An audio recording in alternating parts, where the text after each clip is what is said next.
नमस्ते, मैं एजाज और आप देख रहे हैं नेशन स्पीक्स इंडिया। अभिनेता सोनू सूद को लेकर के सोशल मीडिया की तमाम प्लेटफॉर्म्स के अलावा मेन स्ट्रीम मीडिया में भी एक बहुत बड़ी खबर आ रही है।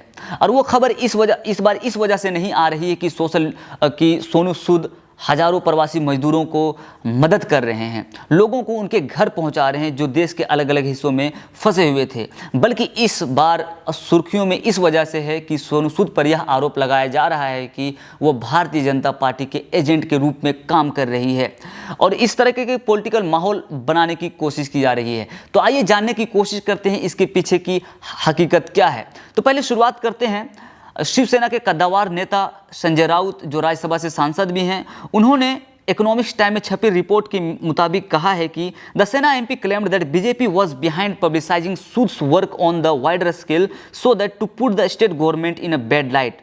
ही said that the actor was adopted by the BJP.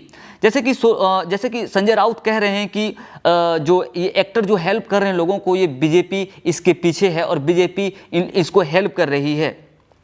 और सोनू सूद का कहना यह भी है कि बीजेपी इसके काम को इतने तरीके से वाइडर स्केल में प्रसारित भी कर रही है। इसके पीछे सिर्फ मकसद एक ही है, वो वहाँ की सरकार जो शिवसेना की सरकार है गुजरात महाराष्ट्र में, उसे सिर्फ बदनाम करना, उसे डिमोटिवेट करना और बदनाम करना, और लोगों के यानी वहाँ के लोगों के पब्लिक के मन में एक परसेप्शन बता देना कि यहाँ की सरकार जो है वो लोगों के लिए कुछ भी काम नहीं कर रही है। ऐसा मानना है शिवसेना एमपी संजय राउत का।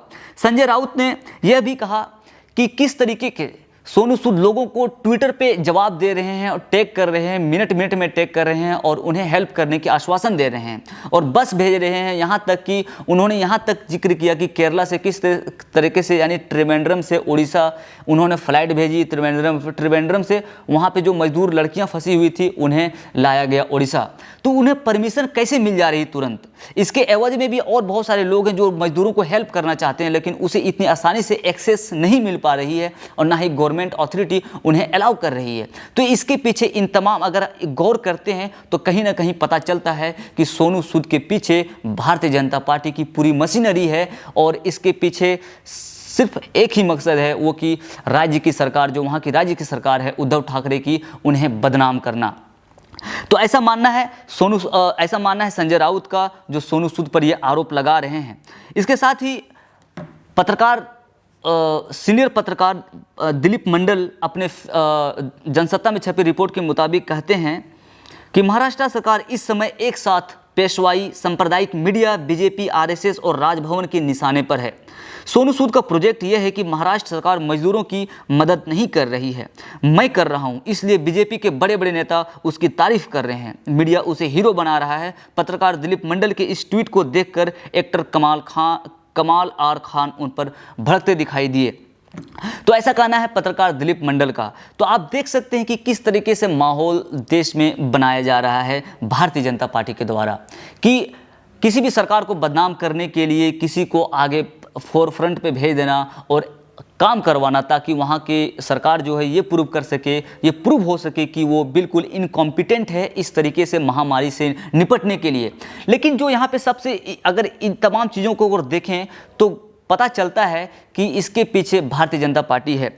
और यहाँ पे जो खबर चल रही है कि ट्विटर पे, कि किस तरीके से जिस ट्विटर अकाउंट के माध्यम से रिक्वेस्ट किया गया था सोनू सूद को कि मैं इस जगह पे फंसा हूँ, मैं दिल्ली में फंसा हुआ हूँ, मैं नाकीसाका मुंबई में फंसा हुआ हूँ, मैं पुणे में फंसा हुआ हूँ, मैं बिहार में फंसा हुआ, मैं उड़ीसा में फंसा हुआ, मुझे हेल्प कीजिए।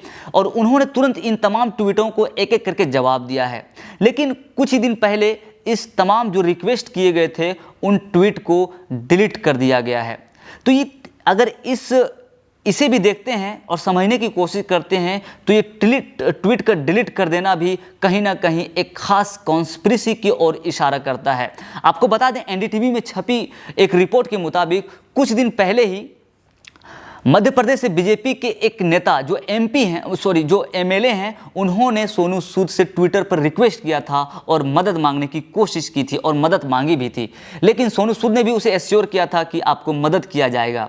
लेकिन भारी क्रिटिसिज्म होने के बाद जब भाजपा की हिडन कॉन्स्पिरेसी जब पकड़ाती हुई नजर आई तो उस पर दबाव बनाया गया और उस एमएलए महोदय ने भी अपना ट्वीट डिलीट कर लिया है, जो अभी ट्विटर पे एग्जिस्ट नहीं कर रही है।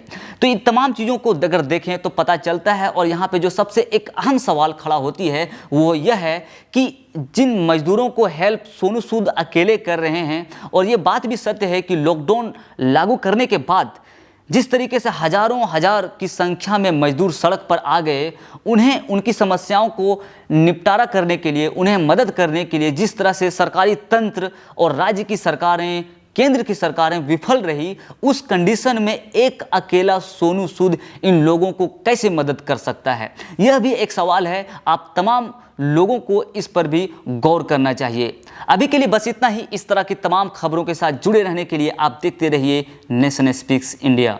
शुक्रिया।